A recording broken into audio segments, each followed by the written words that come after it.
Hey there, WellHouse Church. Pastor Cullen here, excited to be with you for another week of stories. Why don't you grab some coffee and some food and come join me?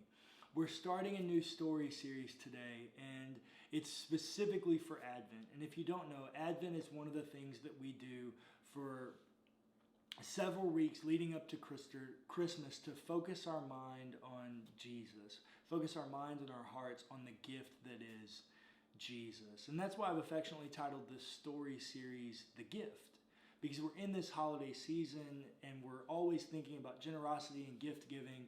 And yet sometimes it's very easy for us to overlook the biggest gift, the greatest gift in Jesus.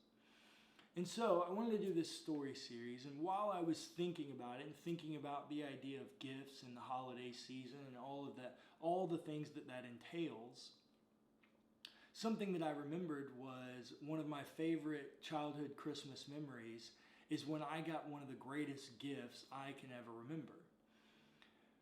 I was in late elementary school and I'd had lots of gaming consoles and things that had been given to me or hand-me-downs, but I'd never had, I wasn't old enough to know that a new gaming console had been released, to have all of the anticipation leading up to its release, and having to wait for Christmas because that's the only time I knew that I would be able to afford it. And so the PlayStation 2 had come out and I was following the storyline and I really wanted one. And I woke up on Christmas morning and ran into the living room, and sure enough, waiting for me was a PlayStation 2.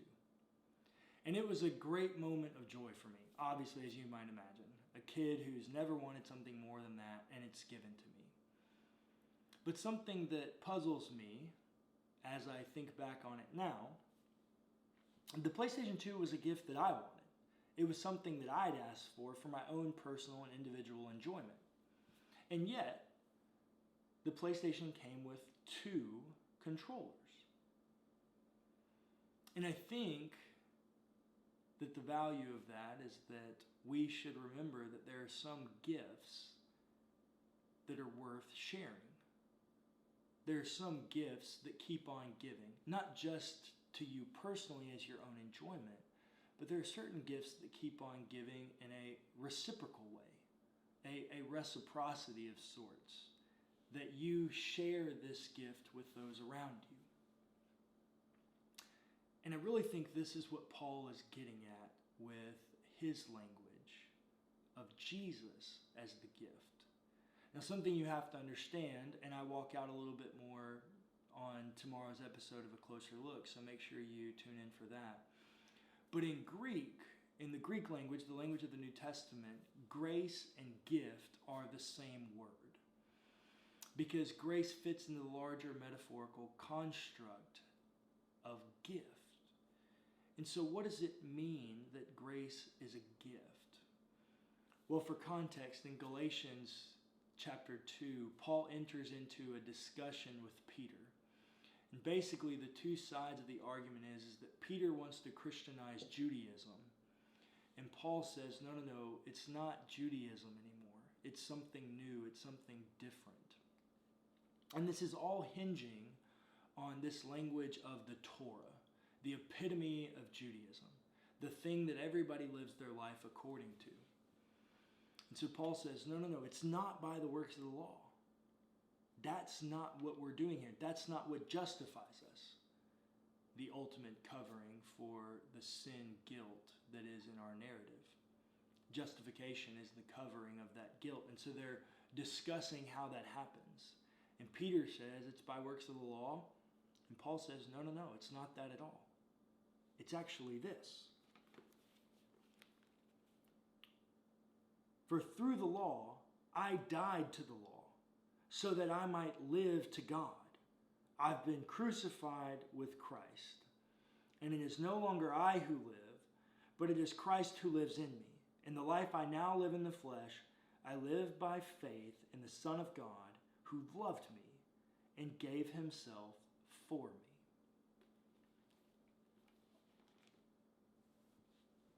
If you were ever looking for a definition of the gift or the grace of God, that's a pretty good one.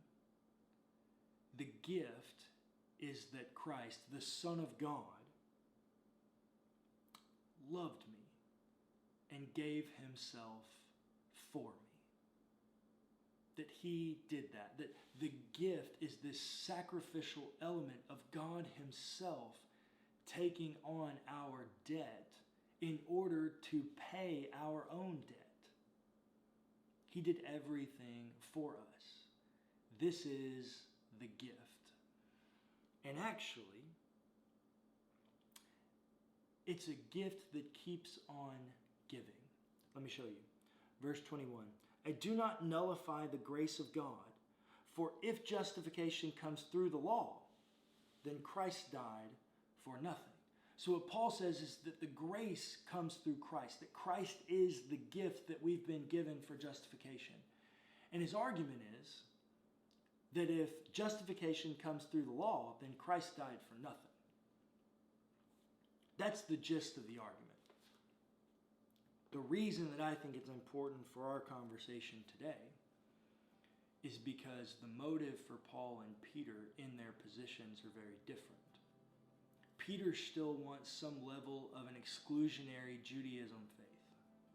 He still wants to be able to exclude people based on the works of the law. What Paul says is actually, no. This gift is a gift of grace that requires reciprocity. That as God has given himself for us because he loved us, we too are to be distributors of that same gift and grace to all that we come in contact with. That we become a conduit of the gift that keeps on giving. That the same grace we've been shown, we show to others. And so, WellHouse Church, I want to ask you, how in this holiday Advent season can we be intentional about the grace that we've been shown becoming a medium of that grace to those around us? Or maybe, to say it another way, how can we continue to give the gift that keeps on giving?